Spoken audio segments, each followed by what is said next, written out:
Boom, boom, boom, boom, boom, boom. That's my plane about to take off because I'm on my way to Cambodia. Hi, it's James from Ingvid.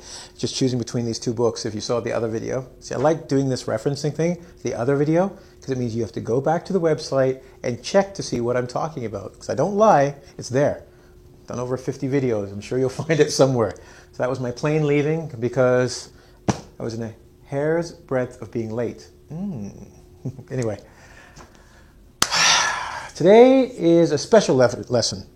It's one of my favorites. This is part one. I'll be doing others. This lesson is based upon the mistakes I see students make all the time. But it's not just the mistakes, because students make mistakes. What's important about this lesson is how they think these mistakes are going to help them be good at English, no matter what the teacher tells them. Okay? So this lesson today is how not to learn English, part one.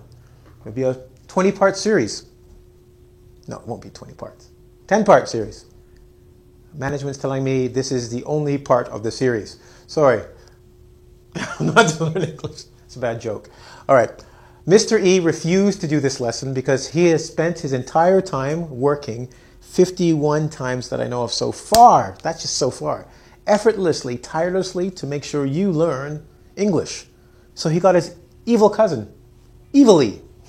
Okay? So Evil E is going to teach. Yeah, I speak to you. I will teach you the bad ways to learn English. Yeah. See, he's got a little evil mustache and bad hair. That's how you know he's bad. Anyway, so step one, how not to learn English. Notice red is for the color of blood and danger. So don't think, oh yes, I take notes, I get very good. This is the opposite. Do not do. All right? Watch and repeat everything from TV, movies, and etc. I once had a student who almost got into a fight. Why, you might say? Why did the student get into a fight? Well, there's this really bad word in English, which was on a rap song, and he was on the subway going, "Bada, kill them, bada, da, kill them, beep, beep, kill them, beep, beep, beep, kill them." And one of these people happened to be on the subway. And all he heard was my students go, "Kill them, kill them." And the man got up and went, "You say that one more time, I'm going to..." Luckily, my student said, I just repeat the music. He didn't know that what it was saying was bad because in his culture it means nothing. In our culture, so just repeat. Another thing I love is the McDonald's commercial in Canada. Yes. I'm loving it. I'm loving it. Read a grammar book. You can't say that. I love it. But students say and go, "But McDonald's tell me, I am loving it is good English because I am loving it." It's like, no. McDonald's is selling bad food. Oh, sorry. McDonald's is selling food. It's not bad. Don't sue me, Ronald. Okay? It's lovely. Get a Happy Meal. McDonald's is just trying to sell you food, so they're just changing the language to make it work for them. It doesn't work for you. Try going for a job at the bank going, "I'm loving working in your company." You won't get the job. Okay? Especially if it's a bank or something. Maybe if you're working for McDonald's, they'll hire you. "I'm loving it." They go, "Yes, you love it. Buy it and work here." Okay. Now, here's my other favorite thing. Electronic translators. This is not electronic, but I've got nothing else. I'll be sitting teaching in a classroom. I swear to you, I'm teaching like this, live. See how good this is? You're watching me, right? You're not eating snacks. You're not doing anything nasty. I don't even want to go there. But I mean, you're just paying attention to what I'm teaching you because it's so important. I have students in my classroom and they're paying money for me to speak to them. I will be speaking, they're like, okay. Meanwhile, I have spoken about for 10 minutes, they've written one sentence in their machine. And 20 minutes later, they'll go, "Teacher, 20 minutes ago, you said this word. What does this mean? It's not in my machine." I'm like, dude, that was 20 minutes ago. They used their translator. Quick story, true story.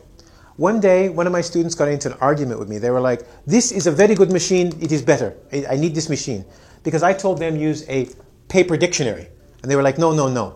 So I got two students, and they were both from the same country, so it was perfect. I gave one the paper dictionary. I gave the other one, I said, "Use your translator." Then I said to them, "Find the word obsequious." Obsequious. Okay, no problem. So they're looking for this word. The computer guy, translator, 5 seconds, boom, boom, boom, done. He goes, "Teacher, I know the answer." I go, "Good." And I said, "Wait." And he's waiting, okay? So remember, he's got the machine. It closes down. The other student, "Oh, how you spell it?" So I explained. "Oh, This goes on for like 5 minutes. Finally, the student reads it and says, the answer is this. I say to the student, I go, good, good. I turn to the student with the translator and I say to them, I said, do you remember what this word means? The student quickly picks up the translator and go, put it down. Tell me what it means. And what happens with the student? This is what's quite funny. The student then goes, I don't know. And I go, of course you don't. Your brain is very smart. If you can press a button and get the answer, your brain will do this. It makes sense. It's not going to remember it because it's easier to do this. Now the student with the paper dictionary, this was different. Why? Because the student with the paper dictionary, you know what happened with them? Well, they had to remember, because it was so difficult, their brain said, remember this, because it took you 5 minutes to find it. It's very difficult. And the second thing was this. As they were reading and learning new words. They had no choice. They were like, oh, B, no, no. So the benefit was they tried to remember it, not the first time, but you start remembering because it's too difficult to search for it. And the second thing was they learned other words. Well, this person, when they watched the lesson in 5 minutes, they said, I got it. If I want to remember English, I got to put this away and use my brain. It's the best machine out there. All right. I don't have much time, so I got to make this fast. So you got to pay attention because I'm going to do something impossible. I'm going to speak slowly and teach quickly. Okay. Now, talk only to people from your language group. Here's what the problem with this is. Your language group, you speak the same language, you have the same grammar set. So you'll use English in the same kind of grammar that you would use in your language. Now, of course, they speak the same way you do, so it's understandable. But if you take the same language, let's take, for instance, a person from Japan and a person from Mexico both speaking English. If they use Japanese grammar for the Japanese person, using English words, and the Spanish person uses, or the Mexican person uses Spanish grammar with his English words, they won't understand each other. They'll look at each other and go, what are you talking about? As soon as they use English-only grammar, instant understanding. Right? So a lot of people go, I talk to people from my country, they understand me fine. I go, of course they do. They speak badly as well. Their language perfect, but not good English, okay?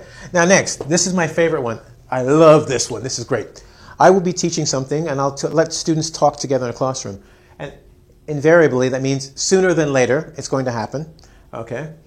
One student will go, I go, that's bad English. They go, they know what I'm saying. And now if you notice, I put a star. It's bad English. Don't repeat it. James didn't teach you this. Remember, this is the not to do thing. They go, they know what I'm saying. They understand me. I go, yeah, but you're all learning English. You don't pay to learn bad English. Now you're saying, I know, but Ingvid is free. Why can't I speak? I go, because here, you're spending something more important, and I'm being serious here. You're spending more important things than money. Let other people spend money. You're spending your time. So if you're going to spend your time, learn it properly. You can replace money. You cannot replace your time or your life, okay? So serious no. So if you're going to take the time to study, take the time to study it correctly. So you don't say, they are understanding what I am saying now. They understand what I'm saying. Okay, cool? And number 5, here's my favorite. I have people, I'm in Canada, who fly from Cambodia. Not Nepal, I lie, I haven't had a Nepalese, but Russia. Russian women. Anyway, Russia, Japan, Korea, Korean food. India, not so many Indians, but from all over the world I have students. And then I have a habit on Fridays, and if you're a student of mine, you know this is true, and you can tell them. Every Friday I bring in cookies. And I bring in these wafer cookies because they're typical Canadian food. And I have students who fly from across the world. Imagine flying in an airplane. You know, dangerous thing they can die in. And then I offer them a cookie. And they go, no. I go, why? It's not my food. And I'm trying to explain to them, here's the deal. Culture is language. Language is culture. We use words in a certain way to get across our logic, our understanding, our beliefs. When you don't take part of the culture, you cannot understand the words necessarily. My favorite example, and I'll make it quick, because this is true about me. Spät, zu spät, German. It means too late. You're not late, you're too late. If you're 1 second late, you're too late. In English, you're just late. Our cultures are different. For Germans, being late, there's no such thing as late. It's on time or it's too late. In English, it's on time, it's late, then it can be too late. Our perspectives on time, our way we see time is a little bit different. If you don't understand that, you're not going to get business from Germans. Because you're like, it's 1 second. They're like, it's too late! But in Canada, we'll go, okay, it's late. You got to understand that, right? So keep that in mind. When you come to a country, if you're going to fly away from your country and spend thousands of dollars, try the food, try the culture. Then you'll understand, and when the words come together, it'll make more sense to you. Like when someone says to you, have a hair of the dog that bit you last night, you'll get it. Because you partake, you go into our culture. You might have a drink. But if you don't do that, how will you know what it means when they say it to you and you wouldn't get it, right? So you're going to take the time to learn it properly. Anyway, I don't get serious often, but I'm out of time. Remember, these are things not to do by the evil E. Evil E, get it? It's cool, right? Watch and repeat everything you hear from TV. Don't even think about it, just repeat. I saw some rap gangster say it, so therefore it must be cool, yeah? Yeah, but you're not a rap gangster. If you're from a Russian immigrant, forget about it, okay? Use your electronic translator. If this was Star Trek, this would be fantastic, because the translator would actually translate accurately, and you would know exactly how to speak. Notice I sound like a robot, Mr. Spock. Therefore, I don't recommend you do this, okay? Talk only to people from your language group. So anyways, we were thinking that we are going to do this. What do you think? I think this is good, yeah. You people speak the same and think the same. You got to leave it to understand something different, right? Okay. Where are we? Number 4. Please repeat this all the time. They know what I'm saying, okay? They know what I'm saying. Just by saying it, it means you don't speak English. And if they understand it, they don't speak English. You should stop talking to them. Try and get a group of people that speak English and try nothing from the culture. That's not just about learning English. It's about any language you want to learn. When you try something from a culture, it makes you a deeper, richer person. Makes you more interesting. Funny enough, if you're more interesting, people want to talk to you, especially English people. Ooh. Anyway, here's what I want you to do. So this is not part of the not lesson. This is the thing I want you to do, okay? So let's get rid of this there quickly because we've got to get out of here. This is good, Mr. E, okay? This is what he wants you to do. We want you to how to learn English. How are you going to do that? Go to www.ing, as in English, video.com, where you'll find myself and some other teachers happy to help you learn English. It's been fun. It's been a slice. Gotta go. It's been nice. Rhymed. See you soon. Ingrid.